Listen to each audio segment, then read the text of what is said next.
Vietnam mulai waspada menghadapi taktik nyeleneh pelatih Indonesia Gerald Vandenberg yang terbukti sukses melawan Thailand. Langkah tak terduga menempatkan bek sebagai striker membingungkan lawan dan jadi sinyal bahaya bagi Vietnam.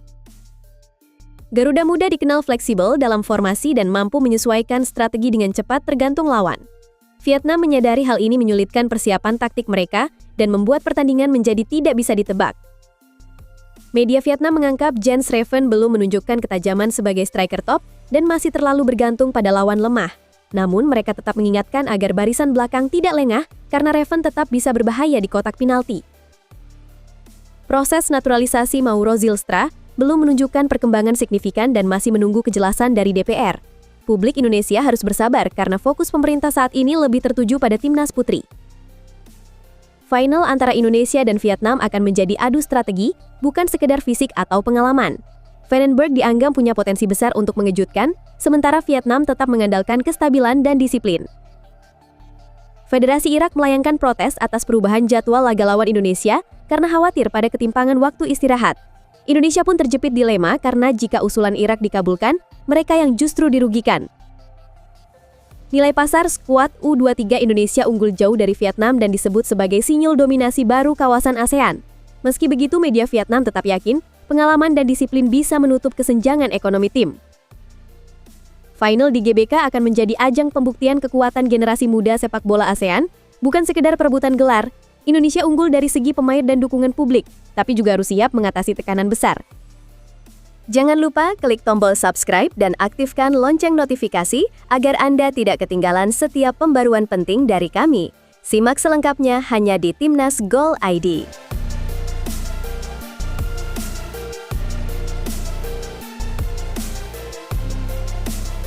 Final Piala AFF U23 mempertemukan dua kekuatan besar Asia Tenggara, Indonesia dan Vietnam. Vietnam yang tengah memburu gelar ketiga secara beruntun justru menunjukkan kekhawatiran besar terhadap kekuatan timnas U23 Indonesia. Kekhawatiran ini tidak lepas dari sosok pelatih Gerald Vandenberg yang dinilai oleh media Vietnam memiliki pendekatan taktik yang tak biasa dan sulit diprediksi. Salah satu sorotan utama datang dari keputusan kontroversial Vandenberg di laga semifinal melawan Thailand. Tertinggal 1 gol di menit ke-76, alih-alih memasukkan penyerang murni, ia justru menarik masuk 3 pemain dengan karakter defensif. Langkah ini sempat dipertanyakan, namun ternyata memiliki maksud tersendiri. Muhammad Ferrari, yang sejatinya merupakan bek, ditempatkan sebagai striker pendamping Jens Raven. Tujuannya sederhana namun efektif, memaksimalkan tekanan melalui duel udara dan set piece demi mengacaukan konsentrasi lini belakang Thailand. Dalam waktu 7 menit, strategi ini membuahkan hasil. Jens Raven berhasil mencetak gol penyama kedudukan melalui sundulan tajam yang menandai kembalinya kepercayaan diri Garuda Muda.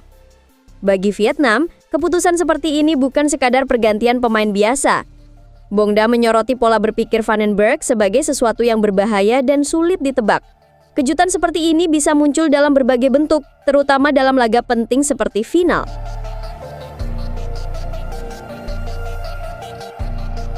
Salah satu kekuatan besar timnas U23 Indonesia lainnya menurut Bongda adalah fleksibilitas formasi. Sejauh gelaran AFF U23, Garuda Muda tercatat sudah menggunakan berbagai susunan taktik. Formasi 4-3-3 digunakan saat menghadapi Brunei Darussalam, lalu berubah menjadi 4-2-3-1 ketika melawan Filipina dan Malaysia. Saat menghadapi Thailand, Vandenberg kembali mengejutkan semua pihak dengan menurunkan formasi 3-5-2. Perubahan ini menunjukkan bahwa Vandenberg mampu membaca lawan dan menyesuaikan strategi secara dinamis. Media Vietnam menilai bahwa variasi semacam ini membuat prediksi menjadi sulit dan menyulitkan tim pelatih lawan untuk menyiapkan taktik antisipatif. Lebih dari itu, kekuatan mental para pemain Indonesia juga menjadi sorotan tersendiri. Bongda menyebut bahwa semangat juang tinggi yang ditunjukkan para pemain Garuda Muda, terutama saat menang atas Thailand lewat adu penalti, menegaskan mentalitas juara yang dimiliki skuad ini. Ketangguhan mental ini dianggap akan menjadi tantangan tersendiri bagi skuad Vietnam di partai final.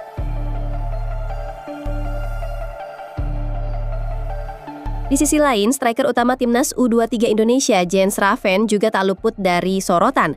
Namun, media Bongda Plus dari Vietnam memberikan pandangan yang cukup kritis. Mereka menyebut bahwa Raven saat ini tengah mengalami penurunan kebugaran yang cukup signifikan. Hal ini menurut mereka menjadi salah satu alasan mengapa sang penyerang gagal mencetak banyak gol meskipun kerap menjadi andalan. Meski memiliki postur yang ideal dan insting mencetak gol yang baik, produktivitas Raven dianggap belum mencerminkan statusnya sebagai predator tajam. Bongda Plus mencatat bahwa sebagian besar gol Raven dicetak saat menghadapi tim-tim lemah seperti Brunei Darussalam dan Filipina. Dalam catatan mereka, dari 7 gol yang dilesakan Raven selama turnamen, 6 diantaranya berasal dari 2 laga tersebut. Gol lainnya dicetak saat melawan Thailand di babak semifinal, namun tetap dinilai tidak cukup untuk membuat Vietnam merasa terancam. Bahkan, media tersebut secara gamblang menyebut bahwa Raven belum menunjukkan performa sebagai mesin gol yang bisa menakutkan lini belakang lawan. Namun, Bongda Plus juga memberi catatan penting, meski Raven belum terlalu mengesankan, Vietnam tetap diminta tidak meremehkannya. Satu kelengahan di kotak penalti bisa sangat fatal. Bek Vietnam diingatkan untuk mencontoh cara Filipina dan Malaysia dalam mengisolasi Raven agar tidak mendapatkan ruang gerak bebas.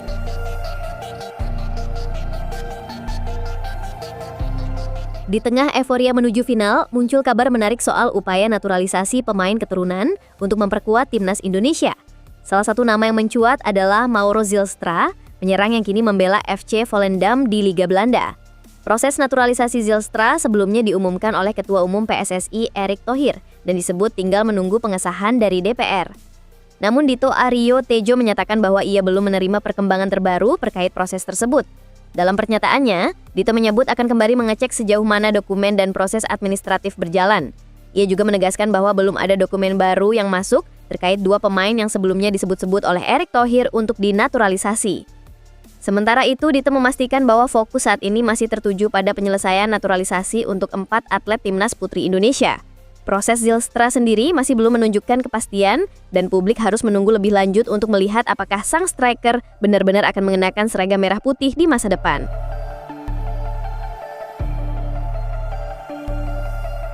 Pertarungan antara Indonesia dan Vietnam dalam laga puncak Piala AFF U23 akan jadi penentu siapa yang lebih siap, bukan hanya secara fisik dan mental tetapi juga strategi.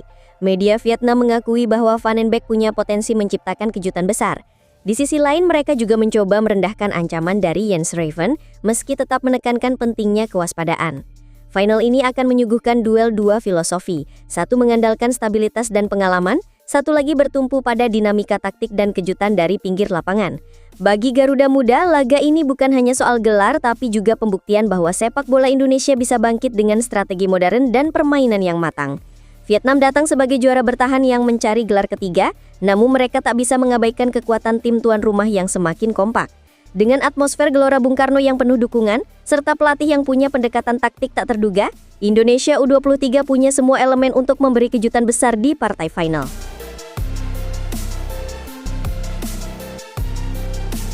Jelang laga krusial melawan timnas Indonesia, Federasi Sepak Bola Irak melayangkan protes resmi ke Konfederasi Sepak Bola Asia atau AFC. Protes ini muncul akibat perubahan waktu pertandingan Indonesia melawan Irak dalam lanjutan grup B putaran keempat. Semula, duel tersebut dijadwalkan berlangsung tanggal 11 Oktober 2025 jam 6 sore waktu setempat. Namun karena timnas Indonesia hanya memiliki waktu istirahat yang sangat terbatas setelah menghadapi Arab Saudi pada 8 Oktober, PSSI mengajukan permintaan kepada AFC untuk mengubah jadwal kick-off. Permintaan ini dikabulkan dan laga dijadwal ulang menjadi jam 10 waktu setempat. Keputusan ini menimbulkan keberatan dari pihak Irak. Presiden Federasi Sepak Bola Irak menyebut perubahan waktu tersebut bisa berdampak negatif terhadap persiapan timnya. Alasannya, mereka juga harus mempersiapkan diri untuk menghadapi Arab Saudi hanya 3 hari kemudian. Dalam pernyataannya, Dirjal menyebut bahwa pihaknya telah lebih dulu keberatan atas jadwal jam 6 dan kini semakin keberatan setelah laga dimundurkan ke jam 10. Sebagai solusi, Irak mengusulkan agar waktu pertandingan diubah menjadi jam 8 demi memastikan keadilan bagi kedua tim. Namun hingga kini, belum ada keputusan akhir dari AFC terkait permintaan Irak tersebut. Di tengah ketidakpastian ini, timnas Indonesia menghadapi dilema tersendiri. Jika waktu pertandingan benar-benar dimajukan sesuai usulan Irak, maka justru Garuda yang akan dirugikan akibat waktu pemulihan yang semakin singkat. Perjuangan timnas Indonesia sendiri berada di titik krusial, hanya juara grup yang akan lolos otomatis ke Piala Dunia 2026. Sementara, posisi runner-up akan diuji lagi melalui pertandingan 2 leg di putaran kelima.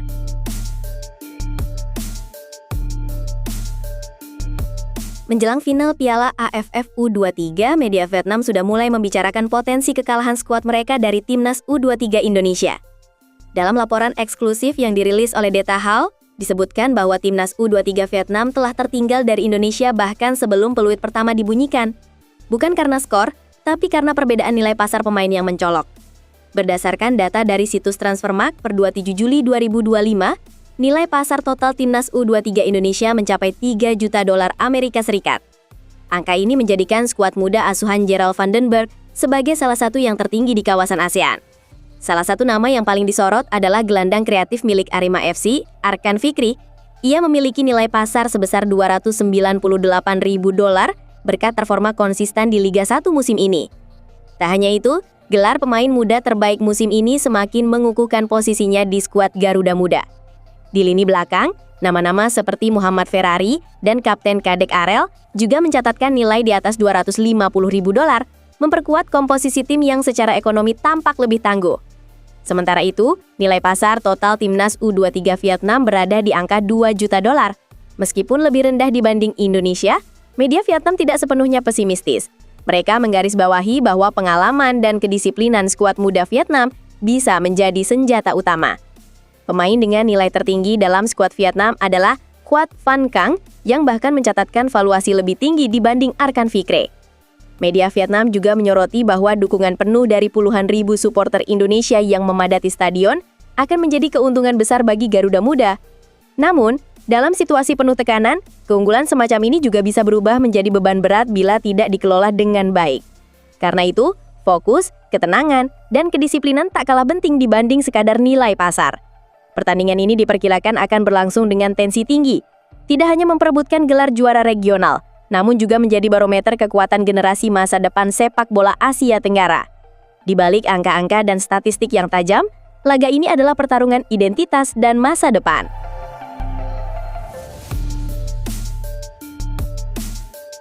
Laga final Piala AFF U23 yang digelar di Gelora Bung Karno ini diprediksi bakal menjadi pesta sepak bola sesungguhnya. Selain faktor teknis di lapangan, narasi sebelum pertandingan sudah membentuk atmosfer yang luar biasa. Media Vietnam tidak menampik keunggulan materi pemain timnas Indonesia, tetapi juga menegaskan bahwa sejarah dan determinasi tetap menjadi faktor penting. Dengan nilai skuad yang lebih tinggi, permainan atraktif, dan dukungan puluhan ribu supporter, timnas U23 Indonesia berada di posisi menguntungkan. Tapi di sisi lain, tekanan publik juga menjadi tantangan tersendiri. Di laga sekelas final, satu kesalahan bisa mengubah segalanya. Vietnam datang bukan sebagai tim tanpa sejarah. Mereka adalah juara bertahan dan sudah terbiasa bermain dalam tekanan. Disiplin taktik dan pengalaman kolektif menjadi modal utama untuk melawan permainan ofensif Indonesia. Laga ini tidak hanya akan menjadi penentuan siapa yang terbaik di kawasan, tetapi juga penanda kesiapan mental dan karakter generasi muda sepak bola Asia Tenggara. Apapun hasilnya, final ini akan menjadi panggung unjuk gigi masa depan, dan timnas U23 Indonesia punya semua syarat untuk tampil sebagai raja baru di Asia Tenggara.